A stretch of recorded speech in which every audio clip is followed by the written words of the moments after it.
नमस्कार, न्यूज 69 में आपका स्वागत है। मैं हूं आपके साथ अंकिता। चलिए बढ़ते हैं खबर की ओर।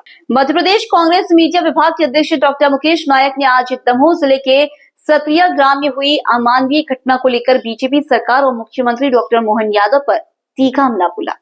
मुकेश नायक ने बताया कि दमोह के सतरिया गांव में अनुज पांडे नामक व्यक्ति ने शराब के नशे में हंगामा किया, जिसके लिए उसे क्षमा मांगनी चाहिए थी, लेकिन इसके बाद उसने अपने पैर धोकर कुशवाहा समाज के लोगों को वह पानी पीने के लिए मजबूर किया, जो कि अत्यंत शर्मनाक और अमानवीय कृत्य है। उन्होंने कहा कि इस घटना को बीजेपी नेताओं ने ब्राह्मण बनाम अन्य समाज का रूप देकर समाज में विभाजन पैदा करने की कोशिश की है, जबकि मामला मानवता और सामाजिक समानता से जुड़ा है। नायक ने बताया कि इस गंभीर प्रकरण पर हाईकोर्ट ने स्वतः संज्ञान लेते हुए निर्देश दिया है कि अपराधियों पर जिस स्तर का अपराध हुआ है, उसी स्तर की धाराओं में मुकदमा दर्ज किया जाए।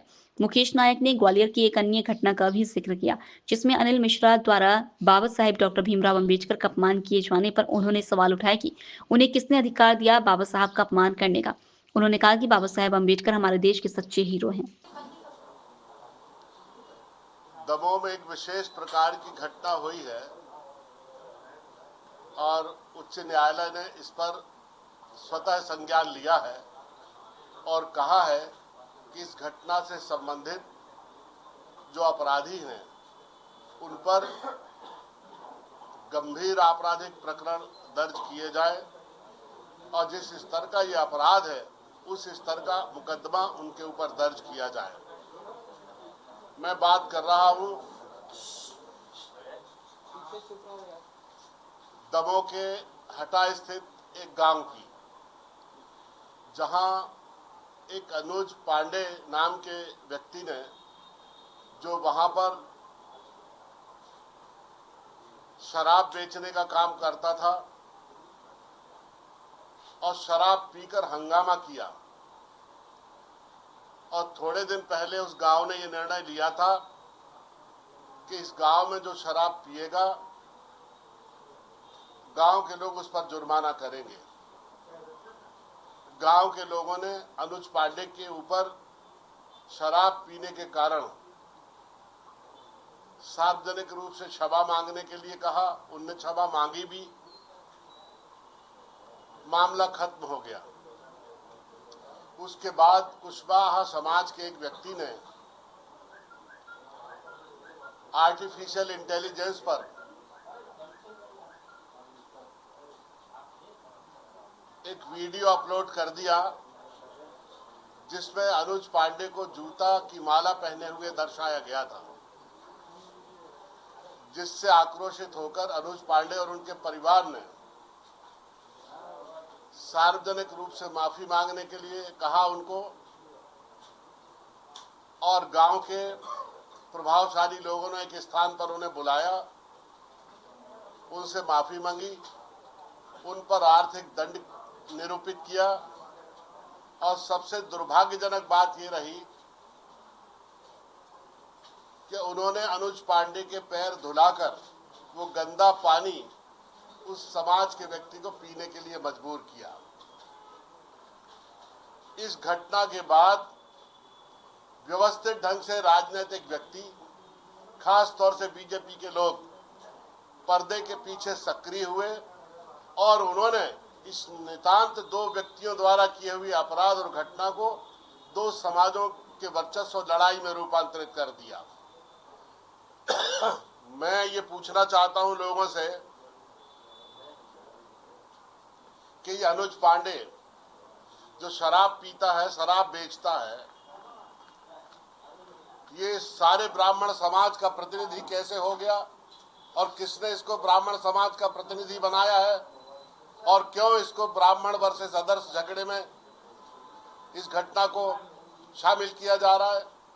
और दूसरा, जिस व्यक्ति ने आर्टिफिशियल इंटेलिजेंस के द्वारा एक झूठा वीडियो बनाकर जिसमें एक व्यक्ति जूते की माला पहने जा रहा है, ये किसने अधिकार दिया उसको किस तरह का वो काम करे।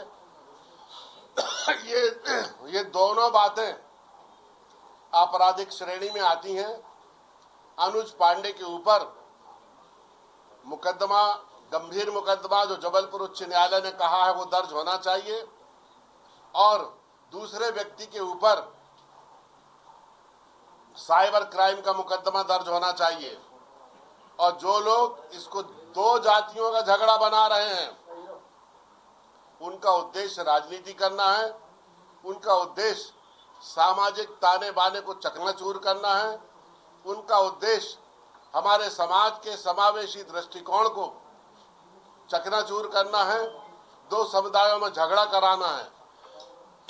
पिछले 25 सालों से भारतीय जनता पार्टी पूरे राज्य में इस तरह के संस्थाबद्ध जातिवाद को जन्म दिया है, जिन्होंने वो जाति के झगड़े राजनीतिक फायदा और नुकसान का लेखा जोखा लगाकर इस तरह के सामाजिक न्याय का जहां प्रश्न आता है, इस तरह के झगड़े जहां होते हैं, इन झगड़ों को, व्यक्तिगत झगड़ों को एक जातिगत झगड़ों में बदल देते हैं और सामाजिक अन्याय जब होता है तब मौन हो जाते हैं, तब पर्दे के पीछे बैठकर राजनीति करते हैं।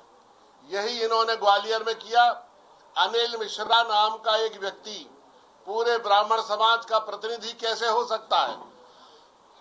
और इस अनिल मिश्रा को किसने ये अधिकार दिया है कि अंबेडकर जी की आलोचना करे, जो भारत के संविधान निर्माता हैं, हमारे देश के हीरो हैं, जिन्होंने पूरे भारतवर्ष को एक अनुशासन दिया, एक नियम दिया, जिसके तहत पूरा देश हमारा संचालित होता है।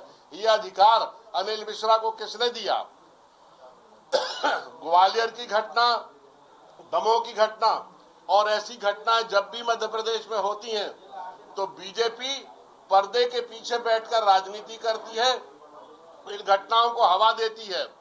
जब भी इस राज्य में सांप्रदायिक सद्भाव की बात आती है, सामाजिक न्याय की बात आती है, तब बीजेपी अवसरवादी मौन साध लेती है और पर्दे के पीछे बैठकर राजनीति करती है और इन सब घटनाओं को हवा देती है, ताकि एक जातिगत पोलराइजेशन और कम्युनल पोलराइजेशन के द्वारा वो अपने राजनीतिक उद्देश्यों को पूरा कर सके।